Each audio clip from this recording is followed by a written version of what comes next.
बिस्मिल्लाहिर्रहमानिर्रहीम। अस्सलाम वालेकुम। आप देख रहे हैं बी एन फूड 3। बहुत ही ज़्यादा सिंपल और बहुत ही ज़्यादा टेस्टी बिल्कुल यूनिक रेसिपीज़ के साथ आज मैं आपके साथ टमाटर की चटनी की बहुत ही ज़्यादा ज़बरदस्त बिल्कुल ही न्यू सी रेसिपी शेयर करूंगी। ये बहुत ही ज़्यादा टेस्टी बनती है। आजकल टमाटर बहुत ज़्यादा सस्ते हैं तो क्यों ना इसको बनाकर महीनों तक सेव किया जाए। आज मैं आपके साथ जो इसमें रेसिपी शेयर कर रही हूँ ये बहुत ज़्यादा मज़े की बनती है। अगर आप ना भी सालन बनाएं तो ये चटनी ही काफ़ी है।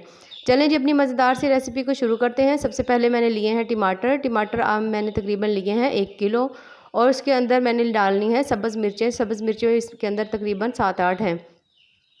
आप जो सब्ज़ मिर्चें हैं इनकी तादाद कम या ज़्यादा भी कर सकते हैं। अगर ज़्यादा स्पाइसी खाते हैं तो ज़्यादा भी कर सकते हैं। अच्छा जी, इन तमाम को हमने इनका ऊपर से छिलका उतार लेना है अच्छी तरह से। जब इसका छिलका हम उतार लेंगे तो उसके बाद हमने इसको काटना है। चाहे तो आप इसके 2-2 पीस भी कर सकते हैं वरना आप इसको इस तरह से भी कर सकते हैं। जब तमाम के पीसेस हम कर लेंगे, इनको अच्छी तरह टमाटरों को काट लेंगे तो हमने इसको जूसर में डालना है और उसके अंदर डालकर इन तमाम चीज़ों को हमने इसका अच्छी तरह से एक मिक्सचर सा बना लेना है।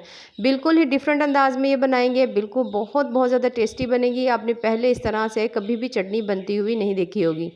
अच्छा जी, ये तमाम चीज़ें डालने के बाद अब हमने इसके अंदर तकरीबन हाफ़ गिलास जो है पानी डाल देना है और इसको हमने अच्छी तरह से शेक कर लेना है।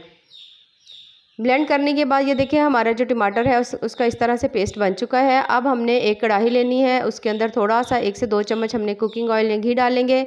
1 चम्मच अदरक लहसुन का मिक्स्ड पेस्ट जो होगा वो हम इसके अंदर डालेंगे और इसको अच्छी तरह से हमने भूनना है। जब इसकी बहुत अच्छी सी खुशबू आए, जैसे ही ये ब्राउन होगा, ये जो हमने पेस्ट बना कर रखा हुआ था इसको हमने इसके अंदर डाल देना है।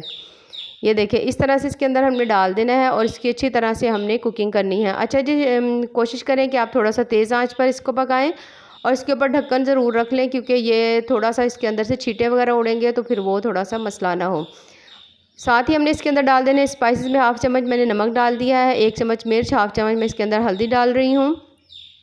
इन तमाम चीज़ों को डालने के बाद हमने दोबारा से अच्छी तरह से इसको पकाना है। इसको किस तरह से सेव किया जाता है चटनी को तो वो भी मैं आगे चल के आपको बताऊंगी। थोड़ी तेज़ आंच के ऊपर पकाएंगे इसको ताकि अच्छी तरह से इसका पानी जो है वो जल्दी ड्राई हो जाए और इसकी जो हमने इसके अंदर घी डाला था वो इसकी हल्की सी तरी सी ऊपर नज़र आना शुरू हो जाए। ये देखिए जब इस तरह से इसकी कंडीशन हो जाए पकते हुए तकरीबन इसको 10 मिनट हो चुके हैं। अच्छी तरह से जो हमारा पेस्ट था वो गाढ़ा हो चुका है। ये देखिए इस तरह से। अगर आपके टमाटर ज़्यादा वाइट हों, थोड़ा सा इसका कलर अच्छा ना आ रहा हो तो आप इसके अंदर थोड़ा सा फूड कलर भी डाल सकते हैं। 3 से 4 चम्मच, ये 4 से 5 चम्मच तकरीबन हमने इसके अंदर डाल दिया है सिरका। सिरका डालने से ये होगा कि आपकी चटनी जो है वो आप काफ़ी महीनों तक सेव कर सकते हैं, 2 से 3 महीने तक।